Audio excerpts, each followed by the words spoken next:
નમસ્કાર ખેડૂત ભાઈઓ, હું છું તમારો મિત્ર રવિ કોટડિયા અને તમે જોઈ રહ્યા છો કૃષિ માહિતી લેટેસ્ટ ચેનલ. આજના વિડીયોમાં આપણે વાત કરવાના છીએ કે જે હોર્મોન્સ છે, ઘણા બધા મિત્રો હોર્મોન્સ માટે અવનવા પ્રયત્નો કરતા હોય પણ હોર્મોન્સની માહિતી યોગ્ય હોતી નથી, જેના કારણે ખેડૂત ભાઈને બહુ પરેશાની આવી છે. ક્યારે કયો હોર્મોન્સનો ઉપયોગ કરવો? હોર્મોન્સ એટલે મિત્રો ખાસ કરીને આદિ ભાષામાં કહું, જે તમે યુમિક વાપરો છો, જિબ્રાલિક વાપરો છો, એમિનો એસિડ વાપરો છો, સાઇટોકાઇનિન વાપરો છો, આવા ઘણા બધા ફુલવિક છે, આમાં કયા કયા હોર્મોન્સનો તમે ઉપયોગ કરો છો તે મને કોમેન્ટ બોક્સમાં જરૂર જણાવજો. તો મિત્રો, આનો ઉપયોગ કયા હોર્મોન્સનો ક્યારે કરવો જોઈએ તેની માહિતી આજના વિડીયોમાં હું તમને આપવાનો છું. તો જે ફુલવિક એસિડ છે મિત્રો, તે ઉપરથી જો સ્પ્રે કરવામાં આવે તો 70% જેવું રિઝલ્ટ મળે અને નીચેથી જો જમીનમાં આપવામાં આવે તો 30% જેવું રિઝલ્ટ મળે. એટલે ફુલવિક એસિડનો હંમેશા મિત્રો ઉપરથી સ્પ્રે કરવાનો આગ્રહ રાખો. હવે ફુલવિકનું કામ મિત્રો બ્રાન્ચીસ વધારવી, એટલે કે ડાળીઓ, સૌથી વધુ કામ એનું ડાળીઓ વધારવો, ફૂટ કરવાનો હોય છે. એટલે કે કોઈ પણ ધાણા છે, જીરું છે, ચણા છે, જો તમારે બ્રાન્ચ વધારવું હોય, મરસી છે, તો મિત્રો ફુલવિકનો ઉપયોગ જરૂર કરવો જોઈએ. ત્યાર પછી યુમિક એસિડ છે. યુમિકનું મિત્રો કામ છે કે વ્હાઇટ તંતુ મૂળ વધારવા અને છોડને તંદુરસ્ત રાખવો, એક છોડને મજબૂત બનાવવો. કારણ કે વ્હાઇટ તંતુ મૂળ હોય અને જે મૂળનો વિકાસ થાય તેમજ આપણને છોડ તંદુરસ્ત અને જે એની પીળાશ છે તે ઓરિજિનલ કલરમાં આવે છે.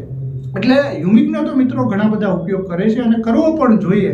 ઘણીવાર મિત્રો માર્કેટમાં અવનવા યુમિક મળતા હોય, જેના કારણે ખેડૂત ભાઈને તેના ઉપર વિશ્વાસ ઉડેલો છે કે આ વસ્તુ ઘણા બધા નવા નામે તેને કહેતા હોય, કોઈ કે આ ભાણિયા છે, પપુડા છે, બરોબર. તો મિત્રો, યુમિક ખરેખર એવું નથી.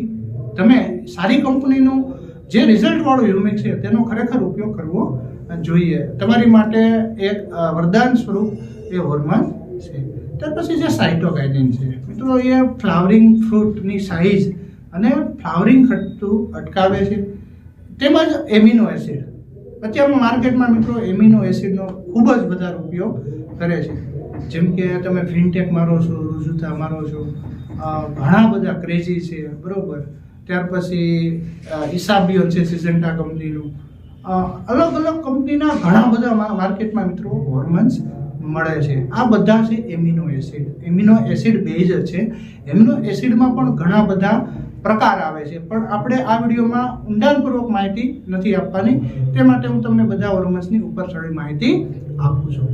એમિનો એસિડનો મિત્રો જ્યારે ફ્લાવરિંગની શરૂઆત થાય ત્યારથી તેના 2 થી 3 સ્પ્રે કરવાથી દાણાની ક્વોલિટી, સાઇઝ, ઉત્પાદન અને ભાવ પણ સારા મળે છે. એટલે એમિનો એસિડનો ત્યારે ઉપયોગ કરવો જોઈએ.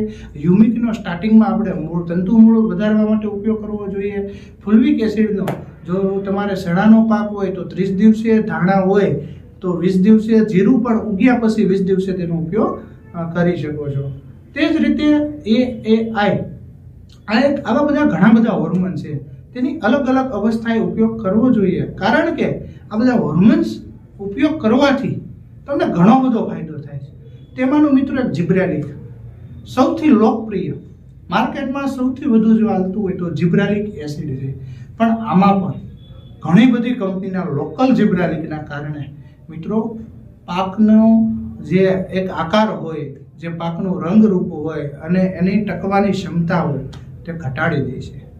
એટલા માટે મિત્રો સારી કંપનીના જિબ્રાલિકનો ઉપયોગ કરો, અને ક્યારે કરવો અને કયા ડોઝમાં કરવો તે પણ ખૂબ મહત્વનું છે. જિબ્રાલિક સૌથી સારો હોર્મોન છે. કોઈ પણ પાકની વૃદ્ધિ ન થતી હોય તો જિબ્રાલિક બેસ્ટ રહે. કોઈ પણ પાકમાં ફ્લાવરિંગને ચમકદાર અને વજનદાર કરવું હોય એવા પણ અવસ્થામાં આનો ઉપયોગ કરે છે. પણ વધુમાં વધુ આપણે સાઇઝ વધારવા અને જ્યારે કુકડ જેવું હોય ત્યારે પાન સીધા કરવા માટે આનો ઉપયોગ કરતા હોય છે. એટલે આ હોર્મોન્સનો મિત્રો યોગ્ય રીતે ઉપયોગ કરો, ઓવરડોઝ ના કરો. સારી કંપનીના તમે જિબ્રાલિક એસિડ વાપરો, જેથી કરીને તેની સાઇડ ઇફેક્ટ ના આવે. જો આ માહિતી તમને પસંદ આવી હોય તો વધુમાં વધુ ખેડૂત ભાઈને શેર કરો. કારણ કે આવી ખેતીલક્ષી માહિતી જો મારા ખેડૂત ભાઈને મળશે તો તેને ફાયદો થશે. અને આ ચેનલના માધ્યમથી મિત્રો આપણે આવી અવનવી માહિતી લઈને આવતા રહેવાના છીએ. જય જવાન, જય કિસાન.